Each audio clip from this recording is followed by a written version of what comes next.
You're listening to another episode of the Fredericksburg Strong Podcast. This is a local forum to inform and entertain our community, discuss local news, promote small businesses, and celebrate our hometown heroes with a little dose of humor to keep you entertained. Our mission is simple: to keep Fredericksburg strong. Today's podcast is powered by Pohanka Nissan and Pohanka Hyundai of Fredericksburg. And now, here's your host, Tim Pohanka. Hi everybody, it's Tim Pohanka. We're here with a Fredericksburg Strong episode, and we're talking with a group of people from the Mary Washington Cancer Center. I'm excited to have Dr. Jeffrey Pelton and Jennifer Reynolds. Thank you very much. Thank you for having me. Thanks for having us. And thank you for everything that you all do. I mean, it's an interesting time to be alive, isn't it? Yeah. So, just to kind of get everything started, you all work at the health center at Mary Washington, and let's go real simple. Let's go real simple. Who gets cancer? That's not as simple a question as it seems. There are a couple short answers. Cancer is a disease of aging. Okay. So we weren't hardwired to live forever, and as we get older, our genes they kind of deteriorate a bit. They don't reproduce themselves with the same accuracy, and they undergo changes, mutations, and that's what kind of triggers cancer. So cancer is a disease of aging. And I get that question fairly often because I'm coming at it from the surgical standpoint, and all of the care that we provide is part of a team. So the surgery part, that's our part, that's our part of the team. And when we're talking to patients about an operation that they may face that is part of their treatment, they will often say, "How did I get this?" And a lot of times there might be some other factors that can cause cancer. Certainly smoking is on that list. Morbid obesity. Diet probably has something to do with it too. It's been linked to very high fat content diets. Genetics, meaning family history, can play a part of that too. And we'll go down that list if the patient asks that question, "How did I get this? Why do I have cancer?" And in some cases, some of those factors can be identified, although you can't usually point to one factor that says that's how you got cancer. It's often a combination of things. But we'll go down that list and say these are the risk factors for why you might have gotten cancer. Sometimes all those will come up negative, and it's an older person, and we'll say, well, it's a disease of aging, and you just got older. So when you look, I mean, obviously young kids get it as well. Mm-hmm. Is there any group that's more predisposed other than age? Is there anything that's a bigger risk factor in terms of your age, your sex, your race? Not those kinds of subpopulations. There are some of these behavioral things we talked about. Smoking is probably the most controllable thing a person can do to avoid getting cancer during their lifetime. If you don't smoke and you reasonably control your weight, you've really done about everything that you can to diminish your chances of getting cancer. Beyond that, we start to sort of drill down into sort of niches of family histories and genetics, and then you come into some gray areas like just how much does diet contribute to getting cancer. There do appear to be dietary links. We mentioned the high-fat diet, but then there are some controversies about exactly what types of diet may prevent cancer. That's a bit of a controversial topic. So from a general standpoint, we usually counsel patients to not smoke, control your weight, exercise, maintain a reasonable diet, and now you've done all the things that are in your control. If we identify some genetic factors like family history, that may change when you might start your screening. So a woman who has a strong history of breast cancer in her family may start her screening mammography earlier than the rest of the low-risk population. Same thing with somebody who has a lot of family members that had colon cancer. They'll start their screening process earlier. And then there are, like I said, little subsets and niches that are a lot less common, but carry a higher cancer risk as well. But in general, for most of us, that kind of covers what we can do to minimize our chance lifetime of getting cancer. So it seems like, though, every time you read a bottle, or you look at a product, or this has been linked to cancer, this has been linked to cancer, this has been linked to cancer. It almost gets to the point that everything links to cancer. Is it? I mean, when you start to say that they're doing these studies and they're looking things, is it just the fact that it may just be part of the human condition that a mutation or something happens, and whether you had, obviously smoking we can look at, but people who don't smoke still get lung cancer. Could it just be that genetics that we've talked about, and some of these factors are helping it, but... Well, it kind of gets into the topic of carcinogens, and there are substances that can lead toward the development of cancer, and those are called carcinogens. It includes chemical carcinogens, it includes viral carcinogens, it includes, even in one case, a bacterial carcinogen. And these are agents, both chemical and biological, that they get into our bodies and they mess up the genetic programming, and they trigger this mutation process that leads to cancer. For example, the bacterial cancer I mentioned is called Helicobacter pylori. It's a bacteria that's all over the world. It's in water sources. Many people have it in their stomachs. Never bothers them. But there's a small number of patients in whom the bacteria burrows into the lining of the stomach, causes ulcers, and causes stomach cancer. As a matter of fact, the World Health Organization classified it as a carcinogen. And the last I had seen about this, it's the only bacteria that's been classified as a carcinogen, because it causes stomach cancer, and we see it often in stomach cancer patients. But trying to screen for it, you can't really, there's no good screening for it. If somebody, say, has an ulcer and it's not cancer, and they have a scope done, they can be tested for it. And if the bacteria is found in their stomach, they can take antibiotics to wipe it out. And that presumably is preventing a gastric cancer or stomach cancer down the road. So that's one biologic carcinogen. Various forms of viruses have been known to soft tissue sarcomas and other types of tumors. Viruses get into the DNA and get it going in a wrong direction. It messes up its ability to replicate. And then the topic of the chemical carcinogens, there's a list of those that you can find. There's a lot of places. Definitely. Again, you probably can't go into a grocery store or a department store or whatever and find something that's listed on there. Mm-hmm. But so it goes back to, it's a mutation. So cancer starts as a mutation of just a regular cell. Is that right? Cancer starts in one cell.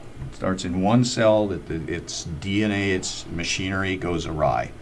And we actually, in our bodies are programmed to have DNA repair mechanisms. We have systems in our cells that, as the DNA gets replicated, because it has to be replicated to make new cells, when that replication process occurs, there are millions and millions of individual little bases in this code that form the code, millions and millions. And so just by random chance, if you're copying something down millions of times, something may get messed up in one spot and gets undetected. You won't detect it if, let's say, you were copying it. So then these DNA repair mechanisms come along the DNA, and they say, there's a mispaired code, or something's wrong here, and they'll fix it. But if it happens often enough, and in certain places in the DNA code, then it's missed even by the DNA repair mechanisms, and then that mutation, that change in the code, now starts telling the cell, make more of yourself. And so that cell divides, and that cell divides again, and those cells divide, and now cancer's on its way. And every cell that gets divided from that mutation is carried forward into the cell line, and that's then eventually enough cells become a tumor. And then some of these mutations alter the behavior of the tumor itself. It causes it to invade, say, into blood vessels, which now goes off somewhere else in the body. The tumor may start in one place, but it gets into lymph cells or it gets into the bloodstream, and now all of a sudden it's gone off to the brain or to the lungs or to somewhere else. But it starts as a messed up genetic code in one cell that then gets replicated over and over, and away the whole process goes.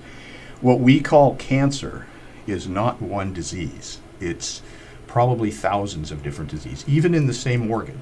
If you take breast cancer, for example, that's not just one disease. There are probably dozens and dozens of subtypes of breast cancer that we may not even know about, even in that organ, and that's true of all the organs. So what we call cancer, even in a specific organ, is not just one disease. These things are caused by dozens of different mutations, and the mutations drive the biologic behavior of the disease.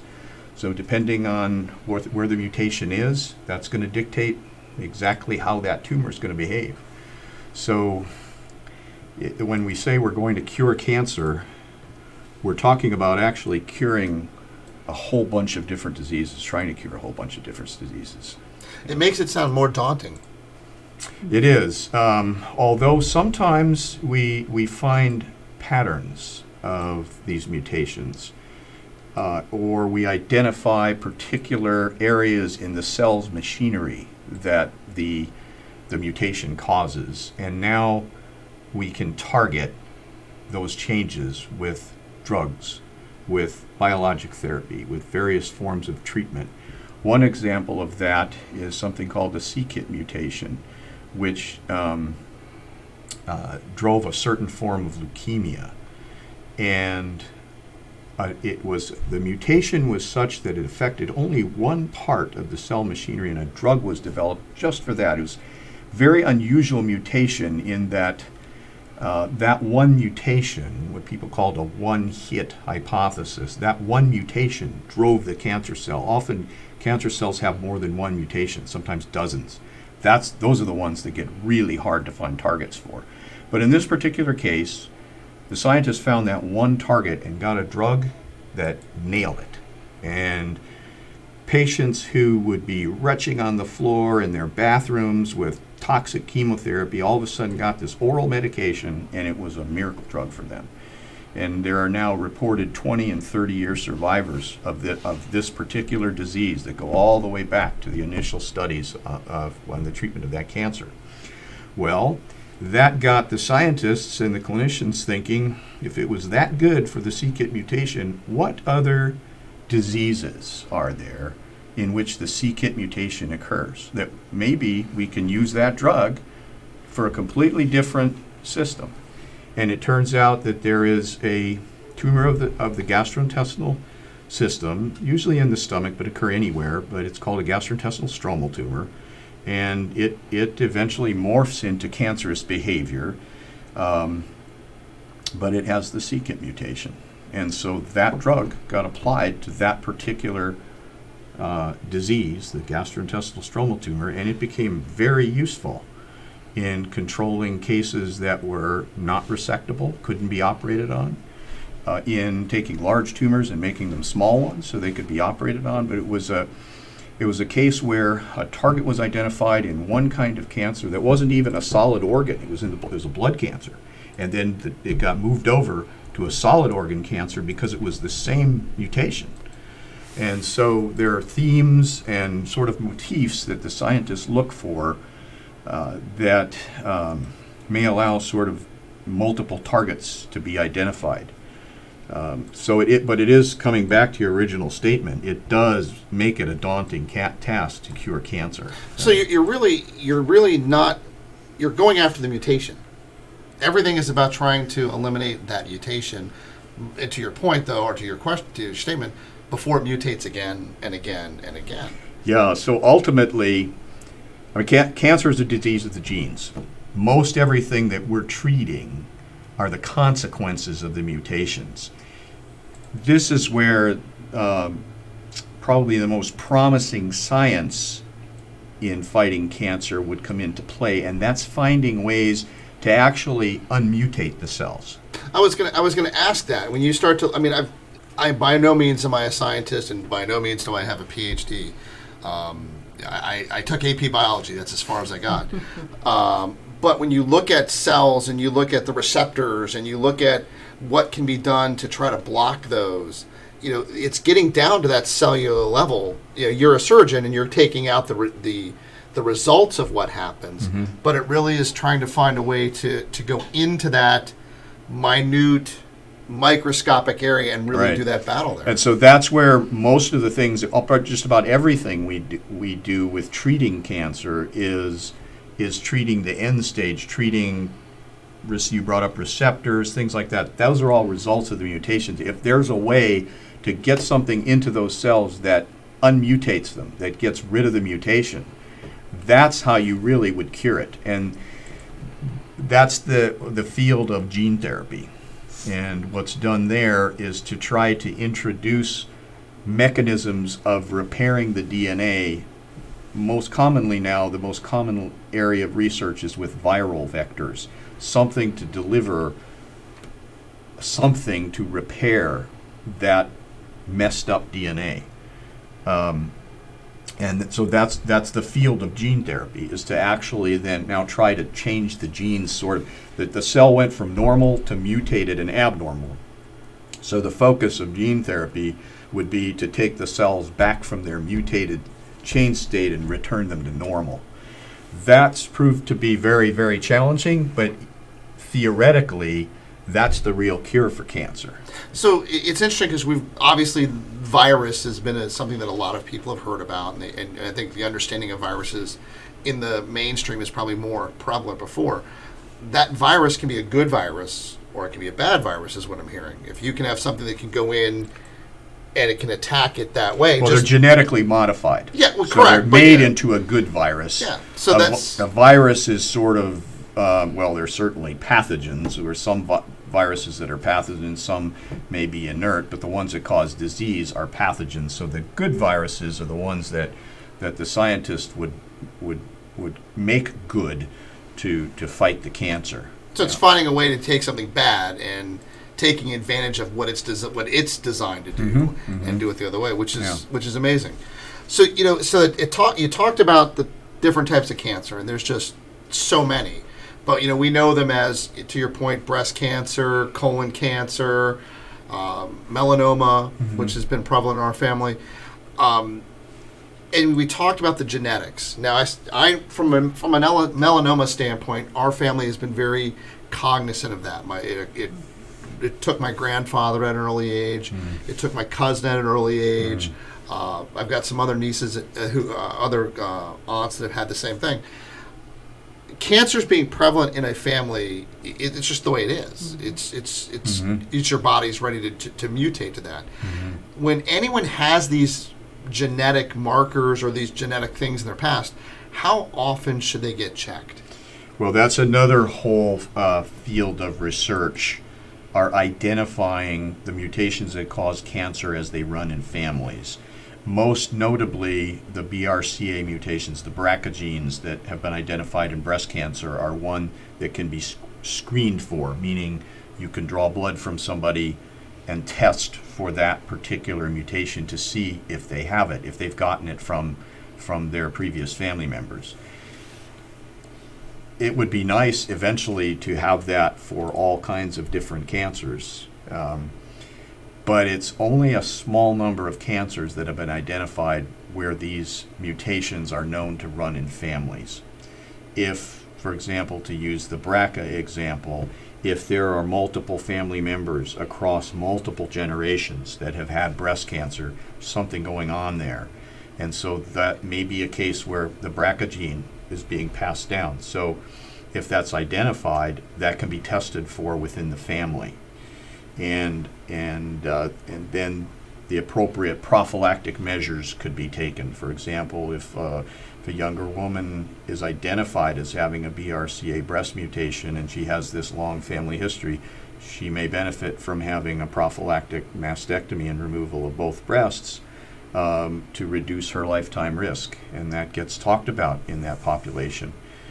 But that's controversial for a lot of people. For a lot of people, yes, in the sense that you have to really know that mutation that's being passed down is the one causing the cancer. And this is a very tricky field of research because there are probably hundreds of other mutations, even within the same disease process in the same family, for example, breast cancer, that we haven't identified the mutation yet. The BRCA mutations have been identified, but there may be mutations in other parts of the genetic code that cause breast cancer that are being passed in families that we don't know about yet. And so the use of identifying these mutations in families is kind of tricky. You brought up the topic of melanoma. That's a very interesting disease process because it's one that really, I say unfortunately right now, only surgery cures it. There have been in the last decade or two some remarkable developments in non-surgical treatment that help extend survival, but really the cure is to remove the cancer, which is true of actually most solid organ cancers. But it does run in certain families, and it may be a combination of creating instability in a certain cell line, like say in the pigment-containing cells in the skin, that then something else comes along and hits that, and then becomes a cancer, like sunlight exposure. Mm-hmm. And so whereas someone who doesn't have that in their family, doesn't have that mutation, they may be, pretty hardy in the sunlight and never get melanoma. But if there's that inherent instability that's come down through generations, and when that family member gets exposed to the sun, now that's another exposure to a carcinogen that triggers the process.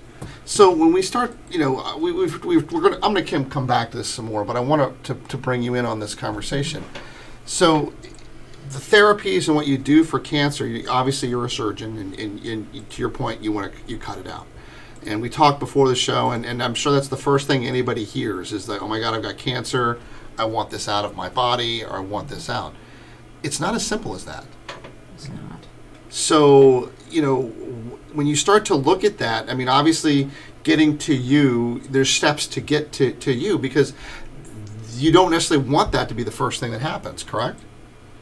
So when you start to look at what you're doing at the hospital, what are some of these things that you're doing besides just we're trying to remove a cancer? You're involved in a lot of other things. Well, our regional cancer center has what we call cancer navigators, and so when a patient is diagnosed, they're referred to the cancer navigators, and they're all registered nurses, and they go through a whole bunch of information talking about what's up next. So for instance, if a patient goes and gets a mammogram and she has a suspicious finding, our navigator is right there when she's delivered that news, so then we can help walk her through the process. Because that's an important part. It's a very important part. I mean, no one wants to be delivering that news. I would not want to be the one delivering news like that on a daily basis, and no one wants to get that. So having somebody, a resource right away, it's an important part.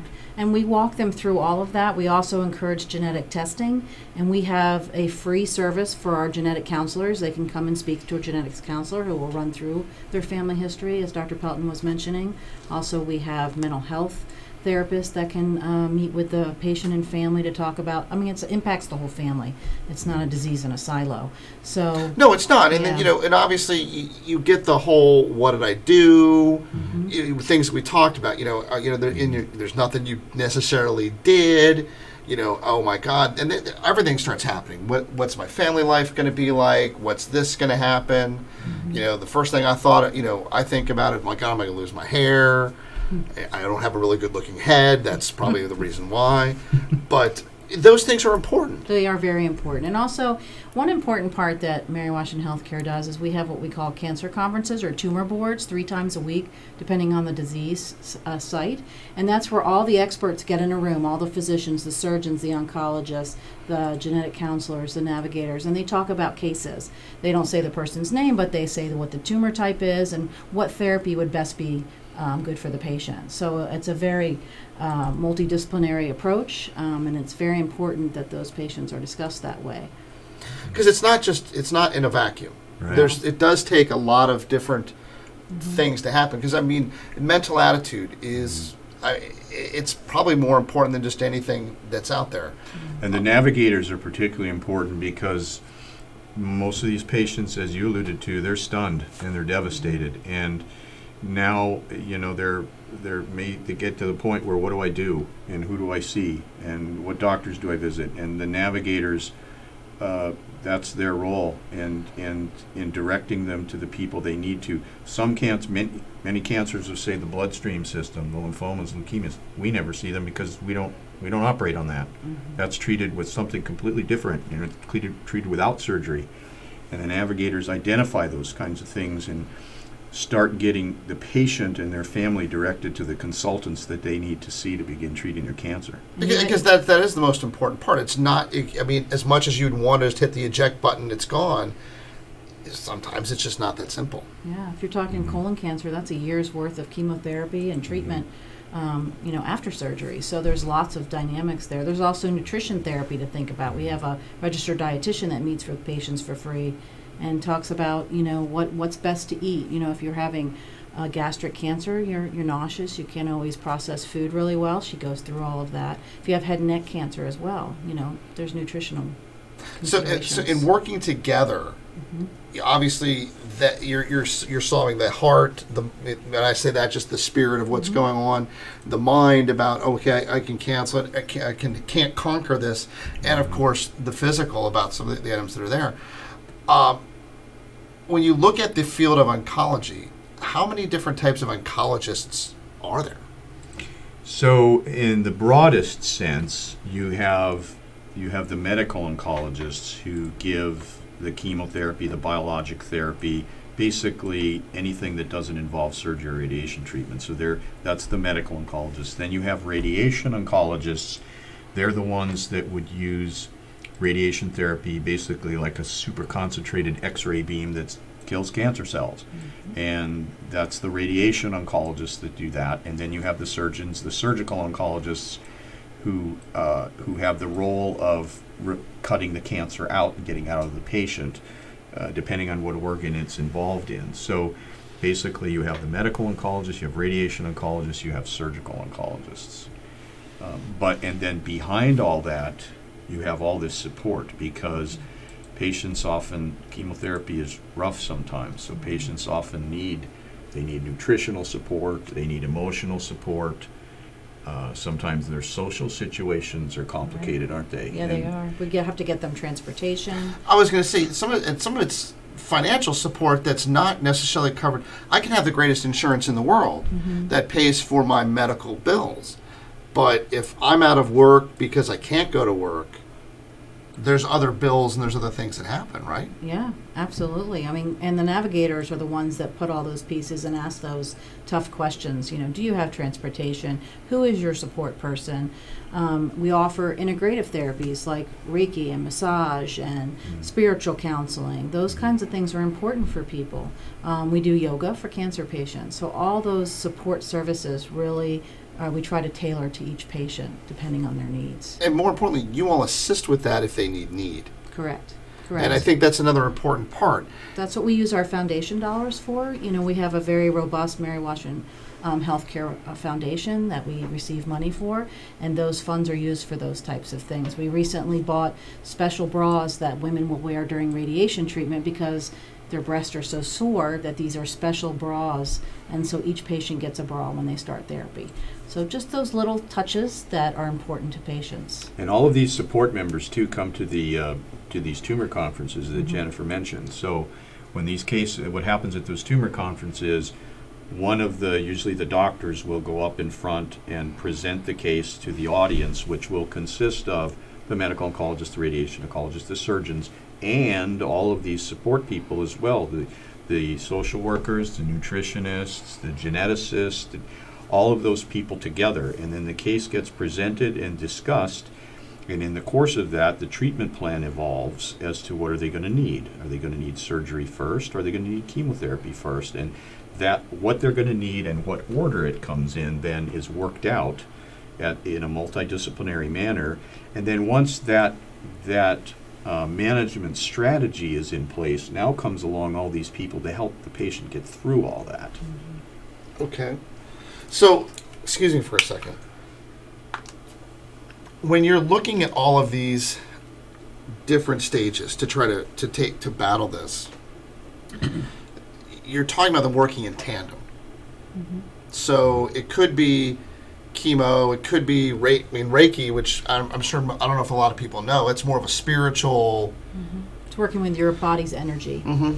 I found out about that, and it was, just think about that. I mean, because there are people who want to do different homeopathic and different solutions, and the mind does create is a major part of that goes on. There's also cultural concerns as well. So. So talk about that. When you say cultural concerns, where do you see some of that? Well, if you have a patient that's receiving chemotherapy and their blood levels drop, and they need blood, not every patient in their religious beliefs can receive blood, such as Jehovah's Witnesses. They don't get blood transfusions. So the physicians have to take that into consideration when they're treating them. Does that make, and I'm sorry to go to go with something could be, how difficult does that make what you do at times? Well, the patient has autonomy. They have the final say in what happens to them. Each one of us does.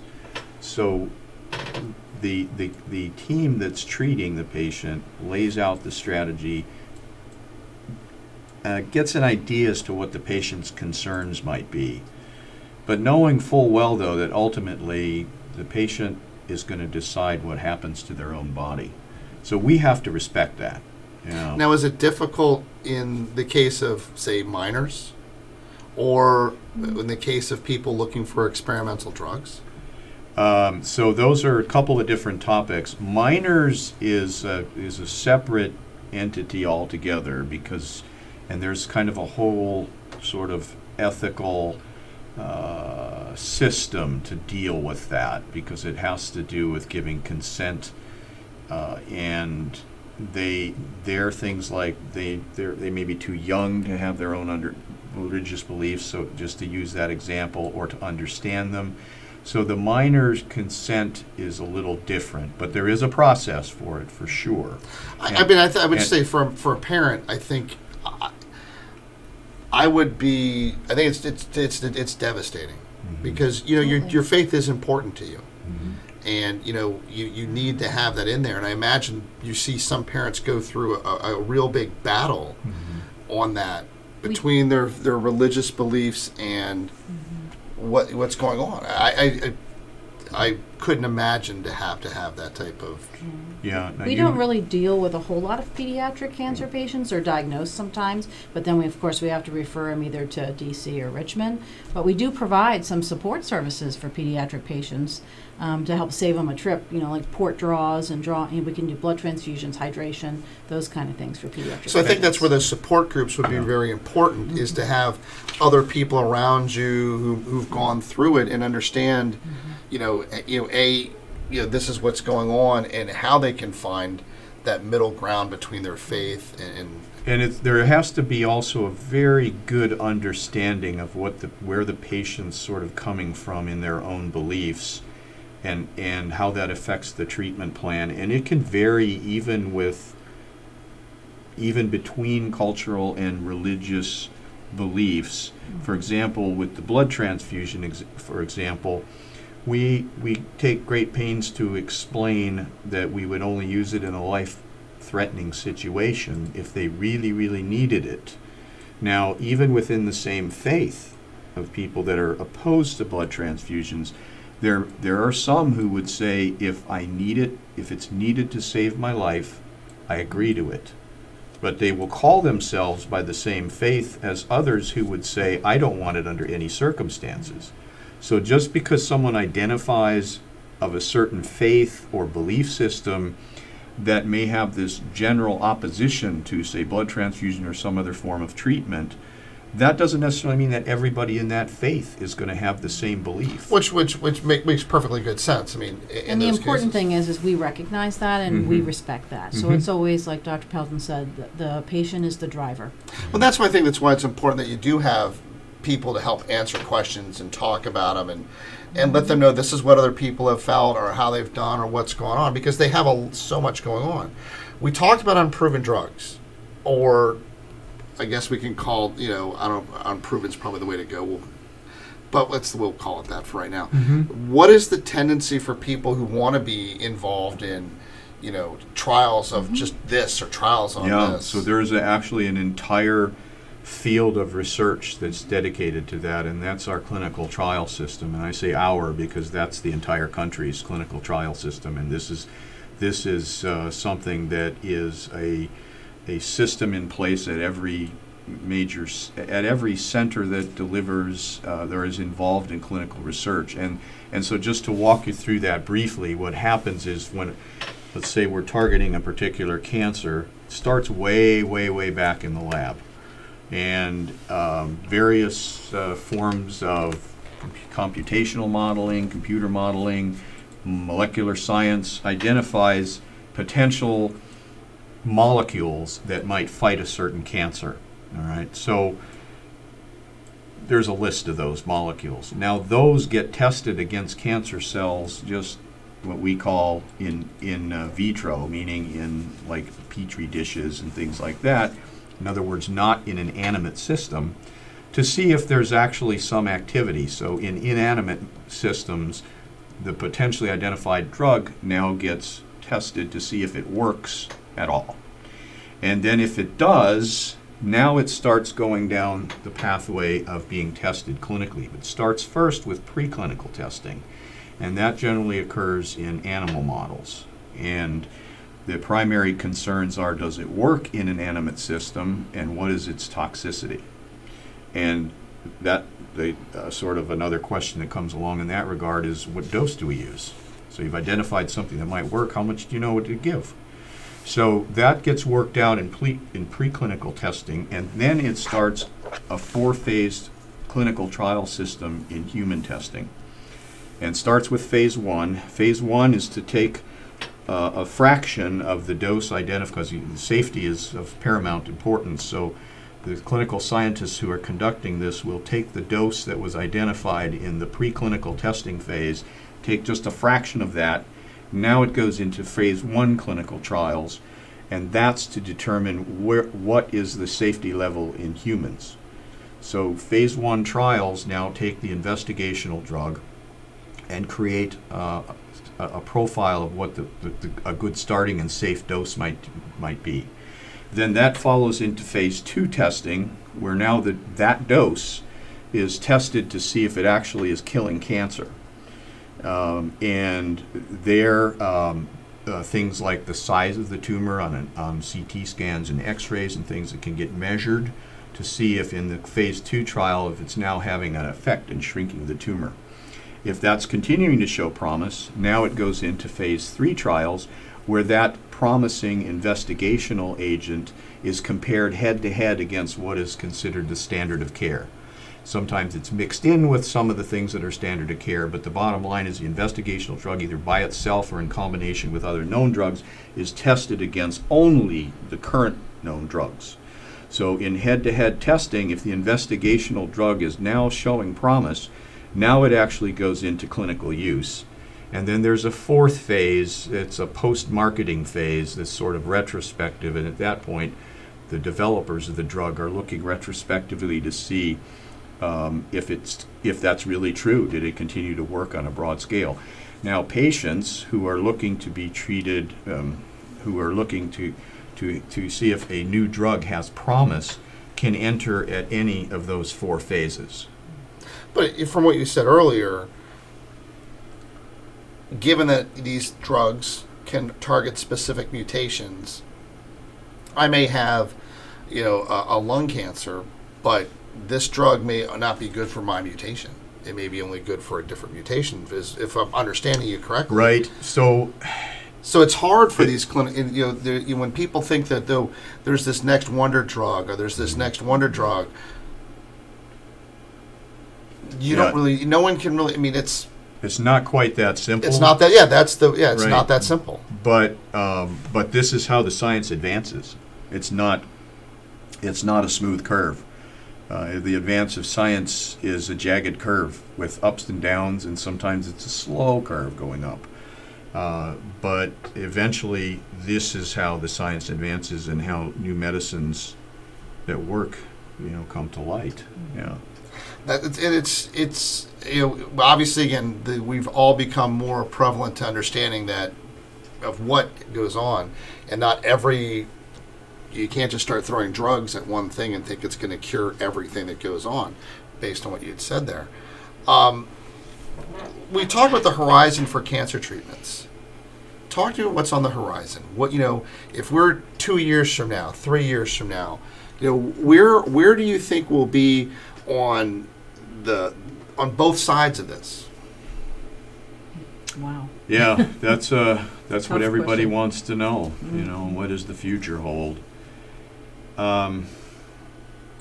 It's very difficult to project timelines because if you go all the way back to President Nixon's presidency, his cancer moonshot in the late 1960s, I think it was 1968, but he had this goal that cancer would be treated by, and I don't even remember the date that was put on it, but way back in the 1960s, there was this thought that by X amount of date, just like I'm going to put a man on the moon, we're going to cure cancer. It's we're biologic systems. We're not physical mechanical systems. Like you put a car up on a rack, you fix a part. It's you hope that you hope it does nowadays, and that's stays because fixed, it's becoming right? a lot harder. But if something's wrong on the car, you can fix that, and that's the end of it. Biologic systems aren't that simple. They're all interconnected. And the theory and the practice of the research, that's that's the complicated part, and that's where it's hard to predict a timeline. But I must say, though, that having done this now I was telling my coworkers that tomorrow makes the 36th anniversary of my graduation from medical school. You were the youngest graduate. So yes, youngest graduate ever. Doogie Howser. So I started reminiscing with them about what has happened in medicine in the last 36 years. It's astounding. The survival curves for many of cancers, the common ones like breast cancer and colon cancer, the euphemism used now is bending the curve. The survival curves have been tremendously bent by a lot of this research. And so I think when you look prospectively, it's hard to see how the horizon is changing.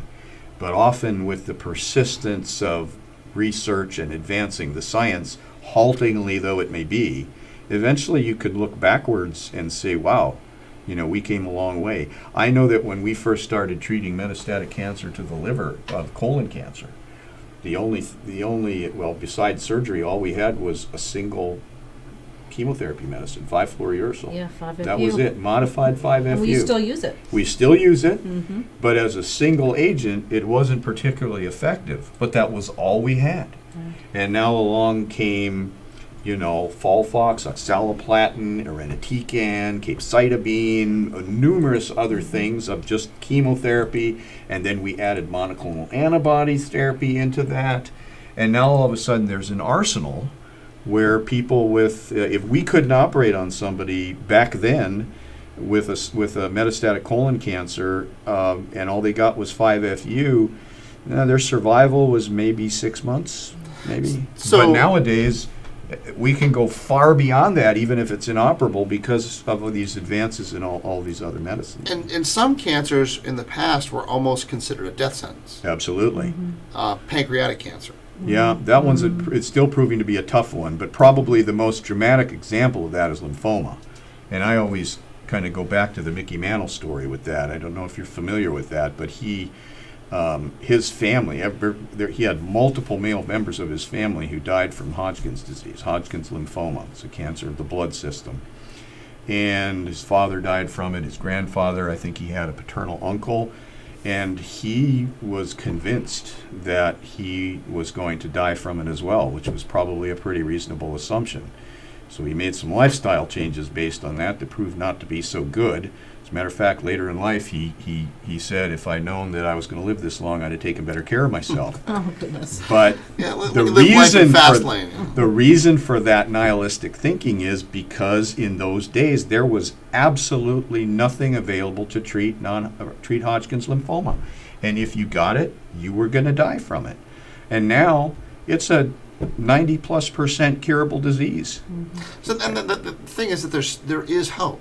Mm-hmm. I mean, there is a technology, there is a change, there is a horizon that you can see. Now, is it going to, is it a moving horizon? Mm-hmm. Yeah. Anytime you're talking on a gene mutation, good luck catching up, because it's gonna want to mutate before you get there. But at each step of this, you are solving a riddle. Mm-hmm. and extending life. Mm-hmm. A good friend of Mars, he thought he was told he had a couple months to live with pancreatic cancer. We are 4 years later, mm-hmm. and he's cancer free. Mm-hmm. Mm-hmm. Well, you can look at Alex Trebek, who, mm-hmm. You've heard. Well, he's just questioned it to death. Yes, he has. I mean, so God love him on that one. Or Ruth Bader Ginsburg. That's right. She's a multi-year survivor of that disease now. And those are the things that you look at, and I do believe, and I will tell you, the gentleman I'm speaking about, you are never going to find somebody who has enjoyed life more than he. Mm-hmm. And I do believe that's played a part in it. But it isn't the death sentence. It isn't just, oh my gosh. It is, hey, there's a structured, tactical, realistic approach, how we can battle this, how you can be another one of those survivors. Don't give up hope. Well, I think that's why at Mary Washington Healthcare we're very involved in looking at treatments for the future and offering services, because we know our patients are surviving longer, so you have to have those support services down the line to keep supporting them. So I think that's what keeps me coming back to work every day. That's it's just helping patients all around, and having such a multidisciplinary team that kind of wraps our arms around those patients and making sure that we can get them the best life possible after this diagnosis. And you're bringing people who are survivors in to speak with them and talk about their mm-hmm. experiences, I'm assuming. Yeah, we have support groups for during treatment, after treatment. Survivorship is a big piece of what people are living longer after having that cancer diagnosis, so we have to stay above the edge there and make sure that we have survivorship programs for them. Our cancer program is the Commission on Cancer is accredited. That's a very prestigious accreditation to have, and Mary Washington Healthcare has it. So we're proud of that. Yeah. And that brings up another thing. In my industry, people always say you can't get a good car deal where you live. And you get that same approach, there's better doctors or better this. That's not the case. We're not the sleepy, small town. We have resources here that are on par with some of the mm-hmm. best ones in the state. Mm-hmm. You hear patients all the time thinking they have to go north, south, or across the country to get better care, and they're getting the same treatments that we offer here. Mm-hmm. I mean, we have some of the most cutting-edge technologies here. We do microseed breast implants, which was one of the first in the United States to bring. So Mary Washington Healthcare is always investing in their programs to make sure. And this isn't being done in a vacuum. Mm-hmm. No. People across the country, they're talking, they're discussing. I mean, that's how things get better. Every case that goes before the tumor boards, one of the questions is there a clinical trial that could benefit this patient? Mm-hmm. And now clinical trial participation, Mary Washington does participate in it quite a number. Right. But we go through and see if this trial available here. In some cases, we have to look outside and say, does this benefit the patient with a clinical trial elsewhere? But there's a lot of clinical trials here, but that all gets discussed. It's a very sophisticated oncology community here. Yeah. Yeah. So you mentioned the community. How hard is it to see an oncologist? No, that's part of the Navigator helps bridge that gap and get those patients to the physicians. I mean, if they're diagnosed at the hospital, a physician sees them in the hospital, but it's just within a few days to get someone in. Mm-hmm. We were talking with the Mental Health America, mm-hmm. and we're talking about just how the backlog getting there, which brings me to my next question. We've been in a shutdown period. A lot of elective surgeries have been put on hold. You hear hospitals are being overwhelmed on one side of the equation, mm-hmm. but you've got people who aren't going there on the other because of what they need. talk a little bit about how COVID has impacted what's going on for you all. Well, for us, if you had to have surgery because you had a cancer diagnosis, we didn't stop those. Those continued on. So the only thing is screenings. Sometimes we had to stop those for a while, but they're back in operation now. Yeah, cancer is an urgent situation. It's not really elective. It's life-threatening. So all of those cases, they had top priority, and COVID or not, whatever was necessary to get them treated, they would get treated. They would get operated on. The screening part that had become, that was something that happened all across the country. There were multiple expert panels. The American College of Surgeons weighed in. A lot of groups weighed in and said, for the time being, we need to shut down certain things. And so screening stopped for a while. But that's all started up again now. There comes a point at which, as we were talking about earlier, if the screenings are shut down indefinitely, that's not good, because now early diagnosis of cancer is being missed. And there are people whose lives are now threatened because their cancers were diagnosed late. So it made sense to sort of, again, what the experts called flattening the curve, all of the precautions that were put in place to do that, which included keeping large gatherings from occurring. So in other words, you didn't want crowded waiting rooms for people waiting to get their screening test or their blood test or whatever it was. You didn't want, for example, crowded family waiting rooms. So for a while, the visitations were shut down, and there weren't in the family waiting rooms. Sometimes those can get a bit crowded. I mean, we're talking everywhere, not just Mary Washington. Without a doubt. I mean, yeah. Those family waiting rooms can get crowded. So some of those things were put into place as well. The cancer in the COVID area has gotten a different sense of priority. We're still doing chemotherapy for patients. We're still doing radiation therapy. The Navigators are still meeting with patients virtually, so we connect with them online. So it's the dietitians and the genetic counselors. So all of those services have not stopped. And we still operated on them. The operating rooms, part of the reason that they closed down the elective side was because as this was all evolving, there was a concern about meeting the needs of equipment. If you had a hernia and you lived with it for a number of years, or a groin hernia, say, you probably wouldn't bother you too much to live with it for a few more months. Why'd you pick on my hernia, man? What? How did you know that? Are you like a psychic doctor? One of the reasons why they stopped elective surgeries was because of in case we needed to have the ventilators for post-surgical use, they had to reserve them for COVID patients. Well, then I imagine you don't want to have a lot of people in a hospital environment who are recovering from something else. Their immune systems are down. I mean, that's yeah, there are a number of aspects to that, including the use of personal protective equipment in the operating room. Every case we do, you need gowns, gloves, masks, hats, shoe covers. And if that was needed to care for the COVID patients, then that was all getting burned up, so to speak. All of that makes perfectly. I think that all makes perfectly good sense. All of you do on a daily basis. I think you don't know what to really appreciate until you see what happens, and when you start to see what people do when a pressure's applied. The group that you all have represent Mary Washington has been phenomenal for the area. Thank you. We're grateful you took care of one of our own. We're super excited to have him back. You do good work in the community. I would encourage everybody, to get back out there, understand what you all do, get involved. It's not something that's a negative. It's something that it's just a speed bump. It's not the sentence of where it's at. Thank you so much.